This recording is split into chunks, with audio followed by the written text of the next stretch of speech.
Saudara-saudari yang terkasih, kita jumpa lagi dalam Pelita Hati hari ini, Kamis tanggal 5 November 2020, hari biasa dalam Pekan Biasa yang ke-31.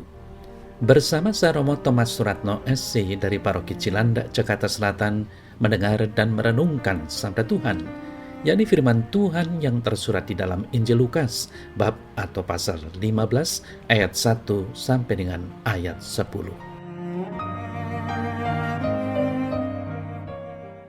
Para pemungut cukai dan orang-orang berdosa biasanya datang kepada Yesus untuk mendengarkan Dia. Maka bersungut-sungutlah orang-orang Farisi dan ahli-ahli Taurat, katanya, Ia menerima orang-orang berdosa dan makan bersama-sama dengan mereka. Lalu Ia mengatakan perumpamaan ini kepada mereka, siapakah di antara kamu yang mempunyai 100 ekor domba, dan jikalau ia kehilangan seekor di antaranya, tidak meninggalkan yang 99 ekor di padang gurun, dan pergi mencari yang sesat itu sampai ia menemukannya. Dan kalau ia telah menemukannya, ia meletakkannya di atas bahunya dengan gembira. Dan setibanya di rumah, ia memanggil sahabat-sahabat dan tetangga-tetangganya, serta berkata kepada mereka, "Bersukacitalah bersama-sama dengan aku, sebab dombaku yang hilang itu telah kutemukan. Aku berkata kepadamu, demikian juga akan ada sukacita di sorga karena satu orang berdosa yang bertobat, lebih daripada sukacita karena 99 orang benar yang tidak memerlukan pertobatan. Atau perempuan manakah yang mempunyai 10 dirham, dan jika ia kehilangan satu di antaranya, tidak menyalakan pelita dan menyapu rumah, serta mencarinya dengan cermat sampai ia menemukannya? Dan kalau ia telah menemukannya, ia memanggil sahabat-sahabat dan tetangga-tetangganya serta berkata, Bersukacitalah bersama-sama dengan aku, sebab dirhamku yang hilang itu telah kutemukan. Aku berkata kepadamu, demikian juga akan ada sukacita pada malaikat-malaikat Allah karena satu orang berdosa yang bertobat."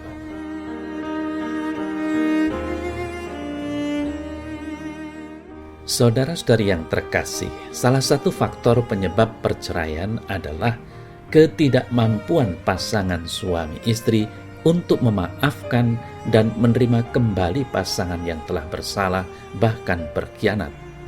Kita sadar bahwa sebagai manusia kita gampang jatuh dalam dosa dan kita ingin dimaafkan.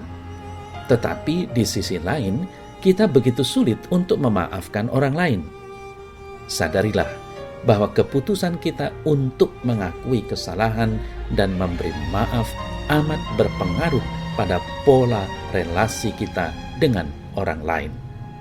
Saudara-saudari yang terkasih, perumpamaan tentang dirham dalam warta Injil hari ini, apalagi anak yang hilang, mengajarkan banyak hal untuk menata relasi antar manusia. Dirham dan anak yang hilang dipandang dan diperlakukan sebagai sesuatu atau seseorang yang berharga, dan karena itu dicari dan dinantikan kembalinya.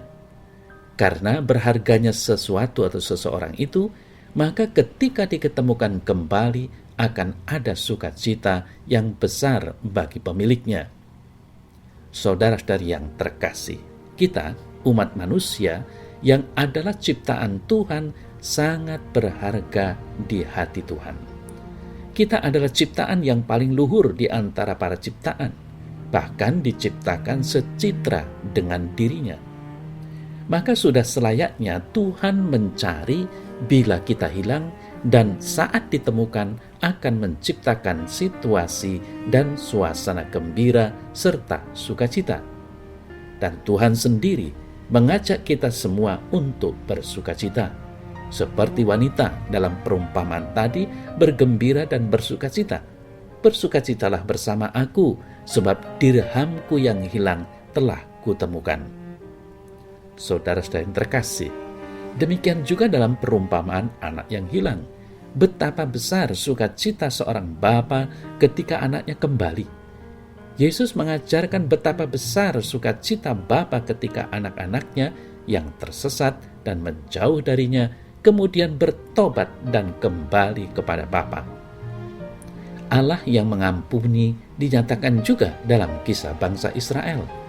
Allah karena teringat akan janji-janjinya menyesal dan membatalkan rencana malapetaka yang dirancangnya atas umatnya yang tidak setia. Maka saudara-saudari yang terkasih, pertanyaan reflektif yang perlu kita renungkan bersama adalah, sudah berapa kali kita jatuh dalam dosa dan mengharapkan pengampunan Allah? Berapa kali juga kita rela mengampuni orang yang bersalah kepada kita? Adalah bijak kalau kita ingin diampuni, maka kita juga suka atau rela mengampuni. Ingatlah akan doa Bapa kami yang selalu kita doakan. Ampunilah kesalahan kami, seperti kami pun mengampuni yang bersalah kepada kami. Kalau hal ini selalu kita ingat, dan manakala kita terus berusaha dan berjuang untuk menjadi dirham yang hilang diketemukan, atau anak yang hilang kembali kepada Bapa, niscaya dengan demikian hidup kita ini terasa indah dan penuh sukacita.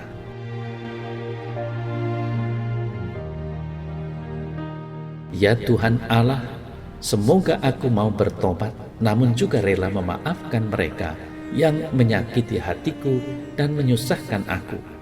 Semoga kelak aku kembali kepadamu dengan sukacita. Amin.